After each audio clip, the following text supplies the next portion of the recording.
이는 그리스도 예수 안에서 우리에게 자비하심으로써 그 은혜의 지극히 풍성함을 오는 여러 세대에 나타내려 하십니다.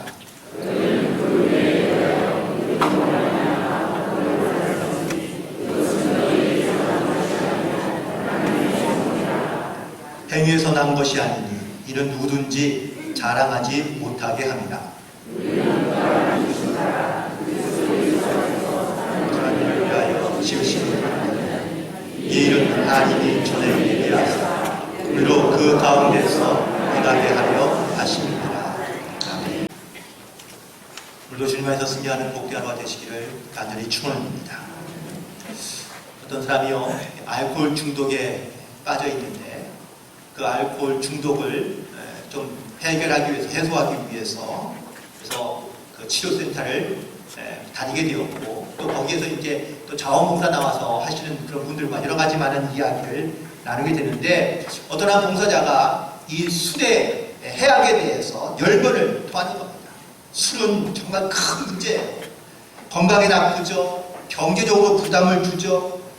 그리고 술이 취하고 나면 음주운전, 폭력, 이게 너무 심각한 문제들이 많습니다. 라고 이렇게 얘기하자, 그 중에 어떤 한 알코올 중독자 한 분이요 이렇게 이야기합니다.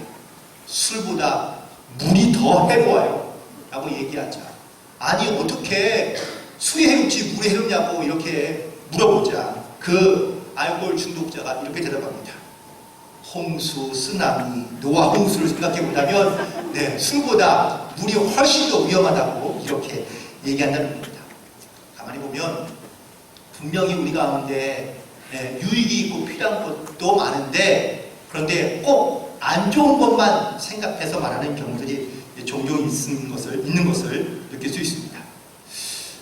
작자미상에 그리긴 하지만 누가복음 17장에 열 문둥병자가 병을 낫는 장면이 등장하는데, 그런데 이 10명이 다 병을 나았는데요, 정작 예수님께 감사하다고 돌아온 사람은 단 한 명뿐이었습니다.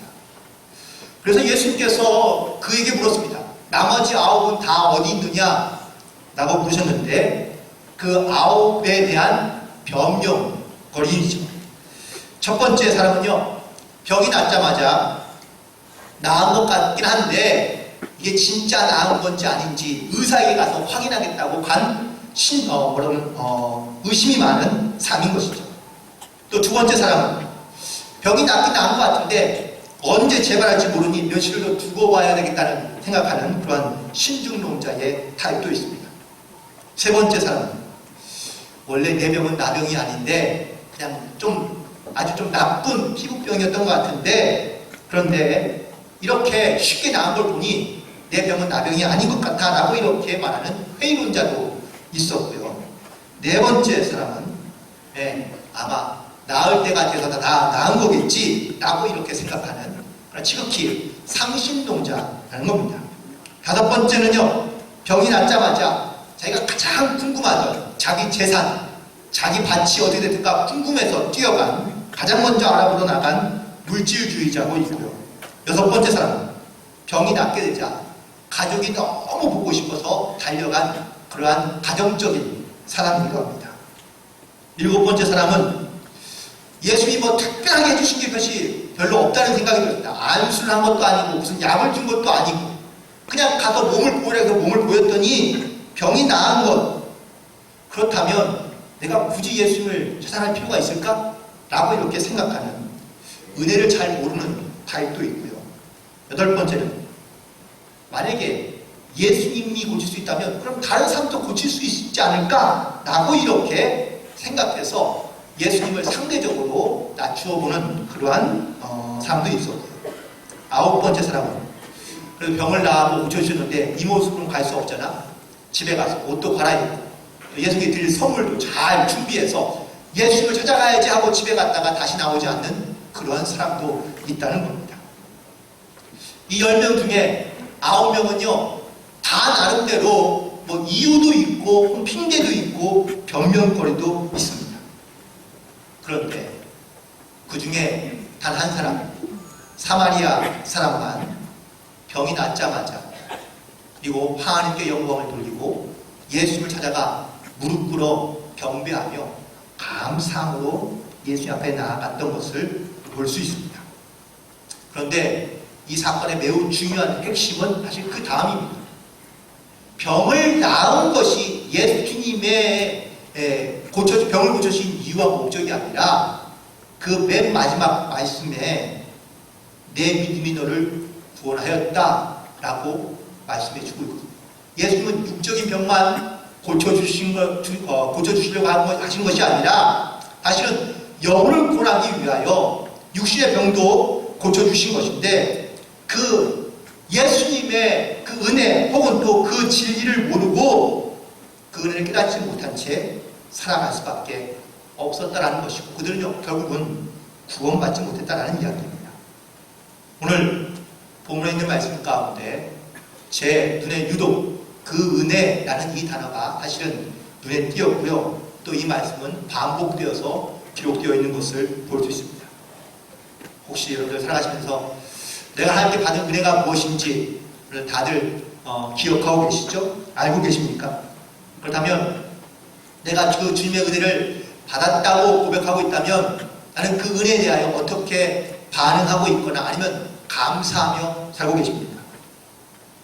내가 그 은혜를 알긴 알지만 또 깨닫기도 하지만 내가 늘 그 은혜에 늘 감사하며 살아가는 것이 쉽지 않다는 말씀들을 많이 하시거든요. 여러 가지 많은 환경과 이유가 있죠. 혹은 그 9명의 변명과 핑계처럼 은혜의 소중함을 깨닫긴 하지만 쉽게 잊어버리고 대수롭지 않게 여기며 살아가는 경우도 있고, 또한 우리의 부족함과 연약함을 그 변명으로 정당화시키려고 하는 그러한 모습도 우리 가운데 있기도 합니다. 그래서 오늘 본문에 있는 말씀을 통하여 그 은혜가 과연 무엇인지, 그리고 더 중요한 것, 그럼 나는 그 은혜를 받은 이유가 뭔지, 하나님께서 왜 나에게 그 은혜를 주셨고 그 은혜를 어떻게 사용하라고 하시는 것인지, 그 은혜와 또 그 은혜의 목적을 알고 오늘 믿음으로 결단할 수 있는 시간이 되기를 간절히 소망합니다. 먼저 그 은혜의 첫 번째 은혜는요, 오늘 말씀 가운데 자비하심의 은혜입니다. 이 자비하심이라는 말을 표현할 수 있는, 또 쉽게 설명할 수 있는 단어가 뭐가 있을까라고 고민하다가 세 가지의 단어가 떠올랐습니다. 용서, 사랑, 인내. 이 말은 우리 귀에는 상당히 익숙한 말인데, 그런데 내가 입으로 말하기에는 매우 어려운 단어들입니다. 우리는 이 귀에 익숙한 단어들을 다른 사람들로부터 듣기를 원하기도 하고요, 혹은 또 요구하기도 합니다. 근데 막상 내가 이 말을 하려 한다면 이 말이 되게 내 입에 붙지 않고 혹은 또 어색하고 힘들어서 이 말을 할 수 없는 경우가 많습니다. 귀에는 익숙하지만 말로는 어려운 말들이 분명히 있지 않습니까? 그런데 내 입으로 이 어려운 말들을 꺼내고 말하기 시작하면 여러분들 과연 어떠한 일들이 벌어지게 될까요? 혹시 여러분들 그런 경험들을 해보신 적이 분명히 있으시죠? 용서하기가 사실 쉽지는 않지만 그래도 용서는 할 수 있습니다. 왜냐하면 수도 없이 많이 고민해보고 고민해봐서, 그래서 또 주변에 많은 사람들이 또 권면해주어서 사실은 용서는 가능한데, 근데 용서만 하면 모든 문제가 다 해결되느냐? 물론 내가 다시는 보지 않을 사람이라면 그러면은 그냥 용서해주고 그냥 떠나버리면 되고, 아니면 다시 보지 않으면 됩니다. 그런데 내가 다시 봐야 될 사람, 혹은 또 다시 계속해서 만날 수 있는 사람은 용서하는 것으로 잘 끝나지 않더라고요. 그 다음 단계가 있는데 바로 용납하는 겁니다. 그 사람을 그럼에도 불구하고 받아들일 수 있느냐라는 것이 가장 중요한 부분인 것 같습니다. 용서까지는 쉽지만 용납하기가 어렵잖아요.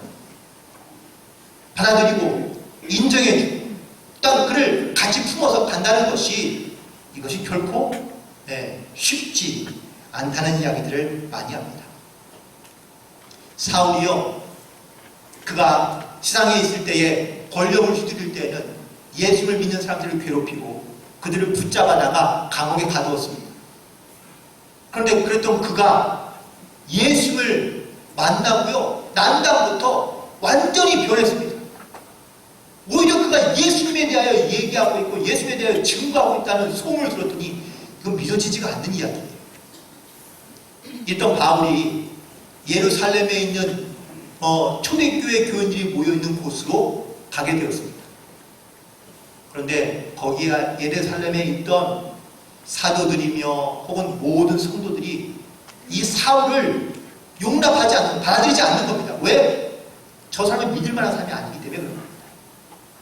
결국 주변에서 바나바나 아니면 다른 제자들이 이 사울에 대하여 이야기해주고 보증해 주자 그제서야 그를 받아들이고 용납하여 그를 자기들의 공동체 한 일원으로 받아들이게 된 것을 볼 수 있습니다.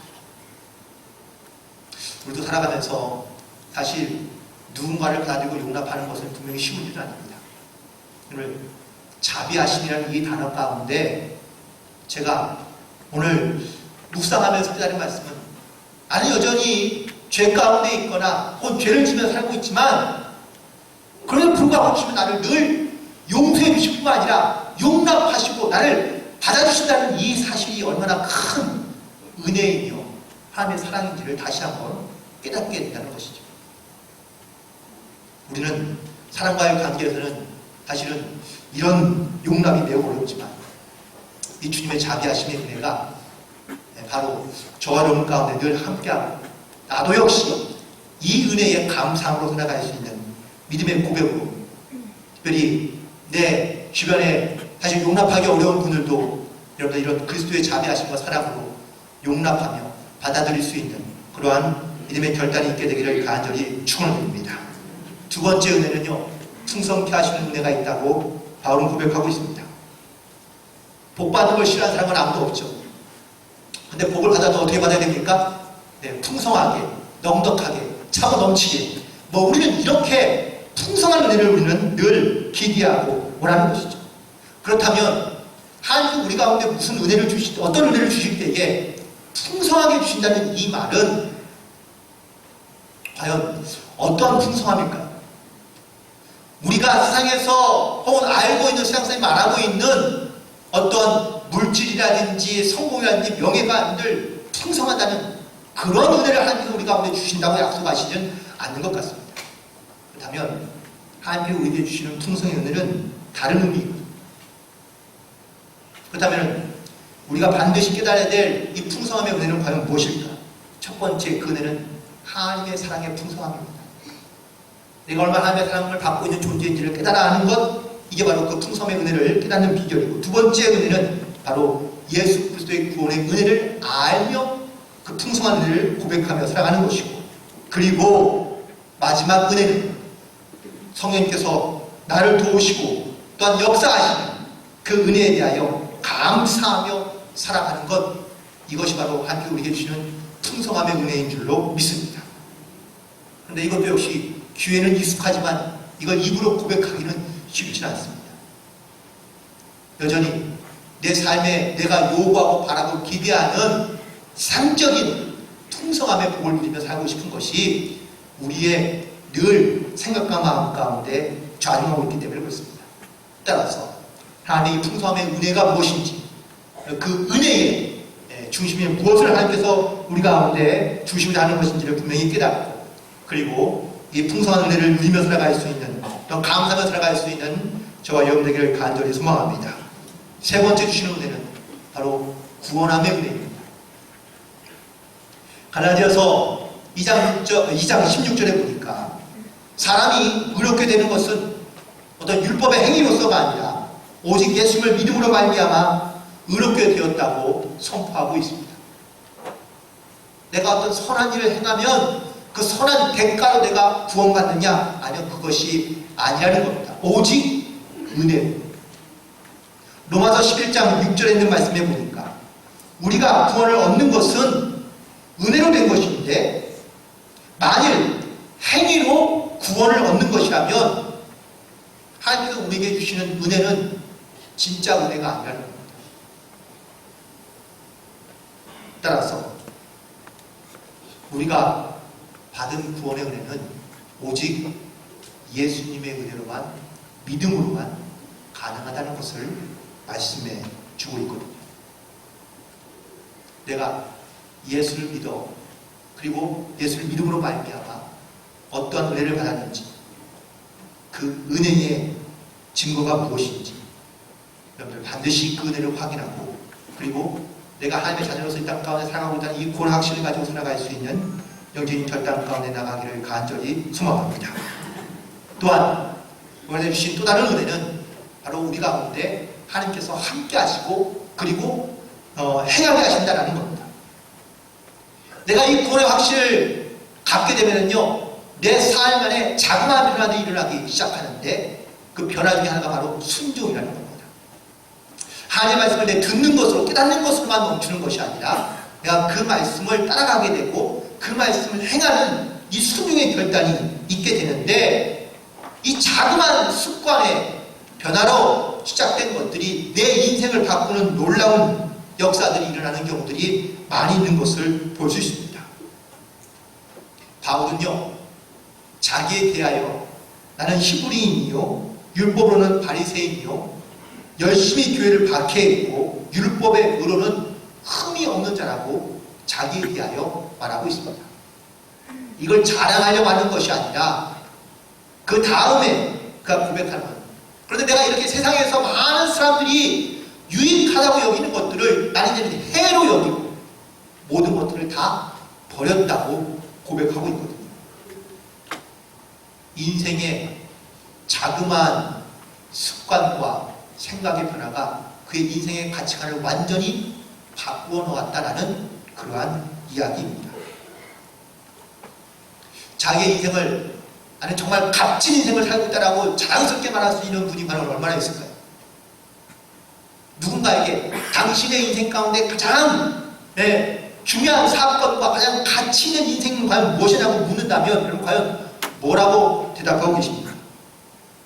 예수님을 만난 사건이, 내가 하나님의 자녀가 된 이 사건이 여러분 인생 가운데 가장 가치 있는 사건으로 과연 고백되어 있습니까? 아니면 고백하고 계십니까? 그렇지 않으면요, 내 인생의 중심 가운데는 하나님이 계시지 않고 늘 다른 것이 우선순위가 될 수밖에 없지 않을까요? 그래서 내 인생의 모든 일들을 계획하시고 인도하시고 이끄시는 그 하나님의 은혜를 안다면, 그러면은요, 어떤 환난이나 고난에도 우리가 인내하게 되고 그 인내를 통하여 더 연단하게 되고 강해지게 되고, 그리고 그 연단을 통하여 하나님의 소망과 하나님의 뜻이 무엇인지를 분별할 수 있는 그런 믿음과 지혜로 살아갈 수 있다고 바울은 로마서 5장에서 우리 가운데 가르쳐주고 있습니다. 자, 지금까지 내가 하나님의 받은 은혜가 무엇인지를 한번 찾아보시고 되돌아보시기 바랍니다. 그런데 중요한 건 지금부터입니다. 그러면 하나님께서 나에게 이런 은혜를 주신 이유는 과연 뭘까? 그냥 은혜를 우리 가운데 베푸시는 것을 좋아하시는 것만, 또 우리 가운데 은혜를 주시는 것만이, 병을 고치는 것만이, 문제를 해결하는 것만이 예수님의 목적이 아니라 진짜 이유는 그 다음이거든요. 병을 고치고 난 다음에, 내가 은혜를 받고 난 다음에 하나님께서 이 은혜를 주신 이유를 알아야지만 우리가 그 은혜의 목적에 합당한 삶을 살아갈 수 있는데, 오늘 본문에 있는 말씀을 통하여 깨닫게 되는 것은 바로 다음에 오는 세대들을 향하여 준비하고 그들 가운데 나타내라고 말씀해 주고 있습니다. 다음 세대란 쉽게 생각하면 아이들을 말하지만, 오늘 본문의 말씀을 통하여 영적으로는요, 아직 믿지 않고 있는, 또 구원받아야 될 다른 사람들을 의미하고 있는 말씀이기도 합니다. 오늘 내가 구원받았다면 오늘 구원받지 못한, 아직 내일 혹은 그 다음에 구원받을 사람들이 다 다음 세대에 올 사람들이라는 말씀입니다. 그래서 이들을 위해서 영적으로 준비하고 그리고 그들 가운데 하나님의 살아계신 그 증거들, 그 은혜들을 나타내며 선포하라 하는 것이 바로 오늘 우리에게 주시는 그 은혜의 이유이며 목적입니다. 준비하는 것은 소극적인 자세라면 나타내고 증거하라는 이 말씀은 적극적인 자세를 우리 가운데 말씀해 주고 있습니다. 사람이요, 한 가지 일을 생각하다 보면 그 다음 것을 잊어버리는 경우가 사실은 많습니다. 점점점 저도 요즘에는 한 가지 일만 생각하고 두 가지를 생각하지 못하는 경우가 많은데, 그 일만 생각하고 그 일만 집중하다 보면 다른 일들도 사실 있긴 하지만 다른 일들이 잊어버리는 경우들이 대부분입니다. 요한복음 4장에 보면은요, 우물가에 물을 길러온 한 여자가 있었습니다. 그런데 우물가에서 예수님을 만나서 이런저런 대화를 하다 보니까 이 여인이 뭔가 큰 깨달음을 얻게 되었습니다. 그런데 이 여인이요, 물 들어왔던 물둥이를 내버려 두고 동네로 들어가서 예수를 만났다고, 내가 메시아를 만났다고 선포하며 증거하기 시작합니다. 이 여자는 뭐하러 온 거였어요?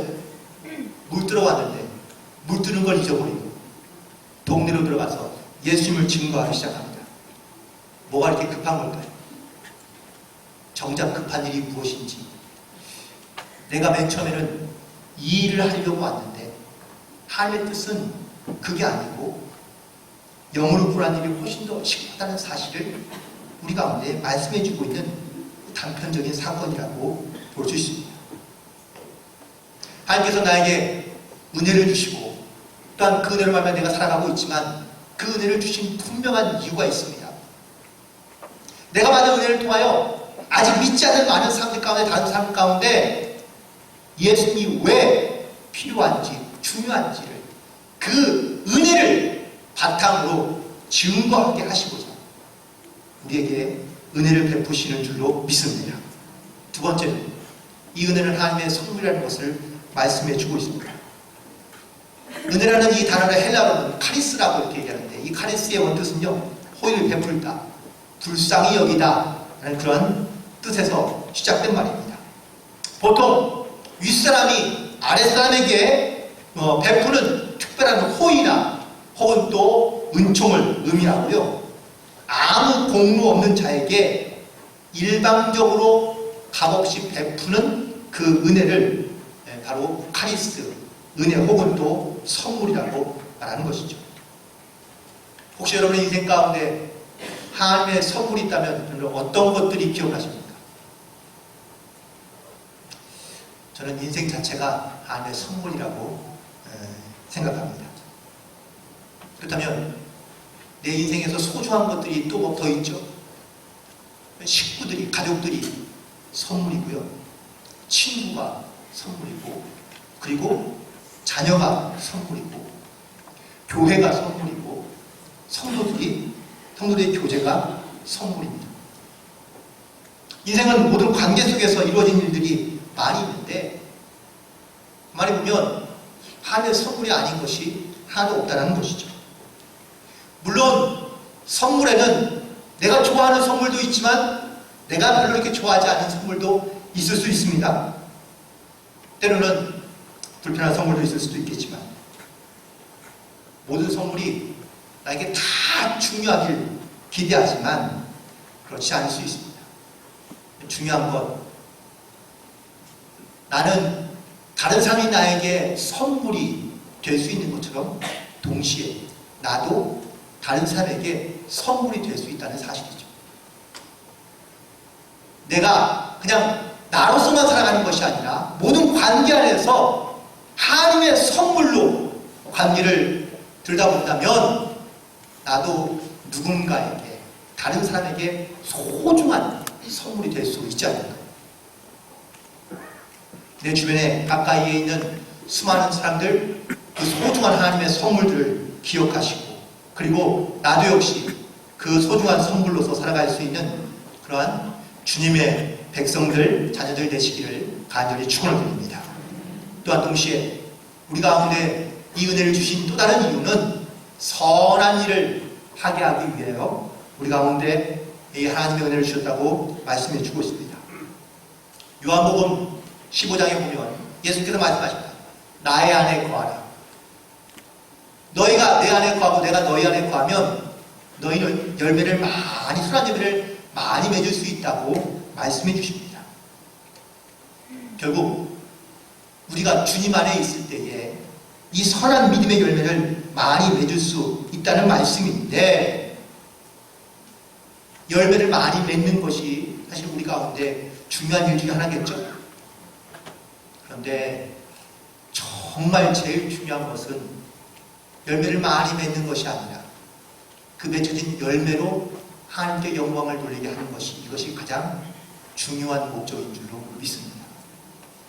삶의 살아가면서요, 성취와 혹은 또 성공을 이루고 많은 열매를 맺는 것, 사람들은 그걸 매우 중요하게 여기지만, 열매를 많이 맺다 보면은 착각 가운데 빠질 수 있습니다.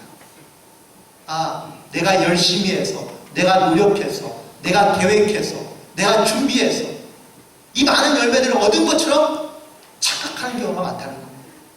그러다 보면요, 교만해지고 자고해지고 그리고 자만하기 쉽습니다. 이렇다면 대부분 다 나중에 후회하거나 실패할 확률이 높지 않나요? 그 은혜를 기억하지 못하고 그 은혜를 잊어버리면 하나님의 영광은 가려지고 자기만 나타나게 됩니다. 그래서 우리의 은혜를 주신 가장 중요한 이유는 바로 하나님께 영광을 돌리게 하기 위해서라고 말씀해 주고 있습니다.